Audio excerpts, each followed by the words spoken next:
ಮಾಡಿದ್ದಕ್ಕೆ ಭಗವಂತ ಸಂತುಷ್ಟನಾಗ್ತಾನೆ. ಇವತ್ತೇ ಒಬ್ಬ ಗೃಹಸ್ಥರು ನನಗೆ ಫೋನ್ ಮಾಡಿದರು. ಮಧ್ಯಾಹ್ನ ಸುಮಾರು 4:45, 5 ಆಗಿರ್ಬೋದು. ಒಂದು ಮಾತನ್ನು ಹೇಳಬೇಕು ನಾನು. ಆ ಮಾತನ್ನು ಹೇಳಿ ಮುಂದೆ ಹೋಗ್ತೀನಿ. ಗುರುಗಳ ಅನುಗ್ರಹ ಹೇಗಿರುತ್ತೆ, ಗುರುಗಳಲ್ಲಿ ಭಕ್ತಿ ಮಾಡಿದವರಿಗೆ ಯಾವ ರೀತಿಯಾಗಿ ಭಗವಂತ ದಯ ಮಾಡ್ತಾನೆ ಅಂತ ಅನ್ನೋದಕ್ಕೆ ಒಂದು ದೃಷ್ಟಾಂತ. ನಾನು ಯಾವುದೋ ಒಂದು ಉಪನ್ಯಾಸದಲ್ಲಿ ಹೇಳಿದ್ದೆ, ಸತ್ಯಾತ್ಮ ತೀರ್ಥರ ನಾಮಸ್ಮರಣೆ ಮಾಡಿ ನಿಮ್ಮೆಲ್ಲ ಇಷ್ಟಾರ್ಥ ಸಿದ್ಧವಾಗತ್ತೆ ಅಂತ. ಎಲ್ಲ ಇಷ್ಟಾರ್ಥ ಸಿದ್ಧ ಆಗ್ತದೆ. ಶ್ರೀ ಸತ್ಯಾತ್ಮ ತೀರ್ಥ ಗುರುಭ್ಯೋ ನಮಃ, ಇಷ್ಟನ್ನನ್ನಿ ನಿಮಗೆಲ್ಲ ಇಷ್ಟ ಸಿದ್ಧಾರ್ಥ.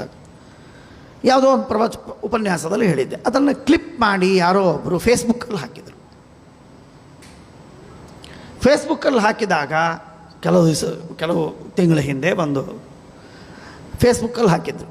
ಫೇಸ್ಬುಕ್ಕಲ್ಲಿ ಹಾಕಿದಾಗ ಅದನ್ನು ಒಬ್ಬ ಗೃಹಸ್ಥ ಚೆನ್ನೈಯಲ್ಲಿರೋರು, ಜಮ್ಮಿ ಫ್ಯಾಮಿಲಿ ಸಂಬಂಧಪಟ್ಟವರು, ಜಮ್ಮಿ ಫ್ಯಾಮಿಲಿಯವರು ಇಲ್ಲೇ ಇದ್ದರು, ಮಾತುಂಗದಲ್ಲಿ ಸಾಯನಲ್ಲೇ ಇದ್ದರು. ಪೂಜ್ಯ ಕೃಷ್ಣಾಚಾರ್ಯರೆಲ್ಲ ಅವ್ರ ಕಥೆಯನ್ನು ಹೇಳ್ತಾ ಇದ್ದರು.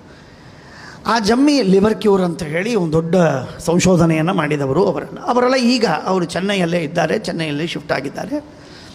ಆ ಗೃಹಸ್ಥನಿಗೆ ಒಂದು ದೊಡ್ಡ ಸಾಲ, ಸಾರಿ ತಪ್ಪಿದೆ, ಅವನಿಗೆ ಹಿಂದಿನ ದಿವಸ ಶುಕ್ರವಾರ ಸಾಯಂಕಾಲ ಅವನೇನೋ ತನ್ನ ಆಫೀಸು ಮುಚ್ಚುತ್ತಾ ಇರುವ ಸಂದರ್ಭದಲ್ಲೇ ಇನ್ಕಮ್ ಟ್ಯಾಕ್ಸಿನವರು ಬಂದರು. ನೀನು ಇಷ್ಟು ಟ್ಯಾಕ್ಸ್ ಕೊಡಬೇಕೀಗ.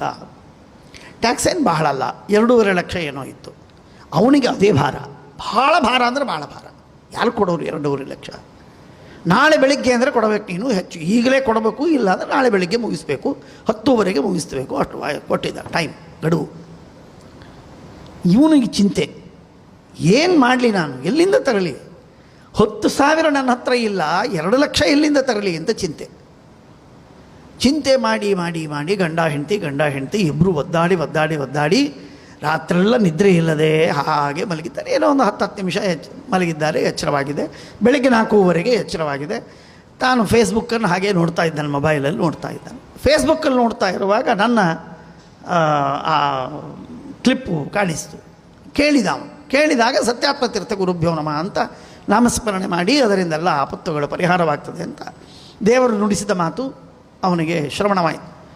ಅವನು ಶ್ರವಣವಾದ ತಕ್ಷಣಕ್ಕೆ ಅವನು ಮಾಡಿದ ಕೆಲಸ ಏನು ಅಂದರೆ, ಎದ್ದ, ಸ್ನಾನ ಮಾಡಿದ, ಗೋಪಿಚಂದನ ಹಚ್ಚುವಾಗ ಕೇಶವಾಯ ಸ್ವಹ ನಾರಾಯಣ ಸ್ವಹ ಅಂತ ಗೋಪಿಚಂದನ ಹಚ್ಚಿದ. ಜೊತೆಗೆ ಸತ್ಯಾತ್ಮ ತೀರ್ಥರ ನಾಮಸ್ಮರಣೆ ಮಾಡಬೇಕು ಅಂತ ಅಂದ್ಕೊಂಡದ್ದನ್ನು ಅವನ ಹೆಂಡತಿ ಇಬ್ಬರೂ ಸೇರಿ 108 ಸಲ ಅಂದು, ಆಮೇಲೆ ಒಂದು ಸ್ವಲ್ಪ ಅಂದಿದ್ದಾರೆ.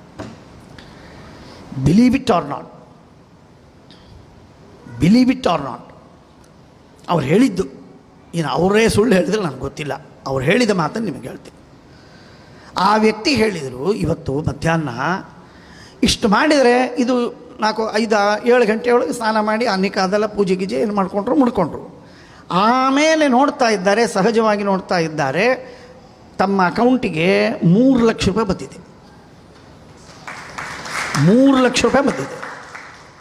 ಎಲ್ಲಿಂದ ಬಂತು ಅಂತ ಗೊತ್ತಿಲ್ಲ ಅವನಿಗೆ.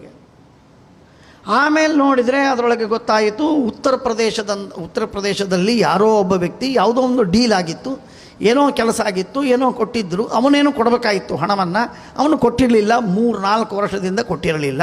3-4 ವರ್ಷದ ಹಿಂದೆ ಕೊಡಬೇಕಾಗಿರುವ ಹಣವನ್ನು ಇವತ್ತಿನ ದಿವಸ ಬೆಳಿಗ್ಗೆ ಅವನು 8-9ಕ್ಕೆ ಇವನಿಗೆ ಟ್ರಾನ್ಸ್ಫರ್ ಮಾಡಿದ.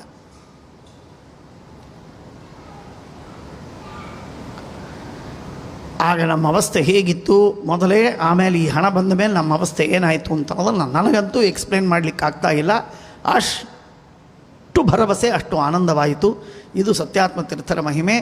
ಅವ್ರ ಹತ್ರ ಹೇಳಲಿಕ್ಕೆ ನಂಗೆ ಸಂಕೋಚ, ನಾನು ಸಣ್ಣವ, ನಿಮಗೆ ಹೇಳಿದ್ದೀನಿ ಅಂತ ನನಗೆ ಹೇಳಿದರು. ಸತ್ಯವಿಜಯಾಚಾರ್ಯರು ಫೋನ್ ಮಾಡಿಸಿದ್ರು. ಅವಲ್ಲಿ ಸತ್ಯವಿಜಯ ನಗರಕ್ಕೆ ಹೋಗಿದ್ರು ಅವರು, ಹಾಗಾಗಿ ಅವ್ರ ಕಡೆಯಿಂದ ಫೋನ್ ಮಾಡಿಸಿದರು.